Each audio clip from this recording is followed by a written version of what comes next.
Totoo yung kanta ni Taylor Swift that life can be emotionally abusive.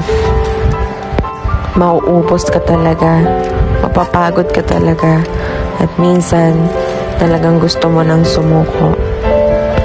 Hindi talaga lahat ng oras malakas tayo. Hindi talaga lahat ng oras pabor lahat ng bagay sa'yo. Kaya buti na lang andyan si Lord. Si Lord na nakakaunawa sa atin. Si Lord na nagpapalakas muli sa atin. Si Lord na kahit kailan ay hindi tayo iiwan. Ang galing nga ni Lord Nagpapadala pa siya ng mga taong tutulong sa atin, magko-comfort sa atin, gagabay sa atin, at ipaparamdam na hindi tayo mag-isa sa buhay na ito. Kaya kung ako sa'yo kapatid, laban lang!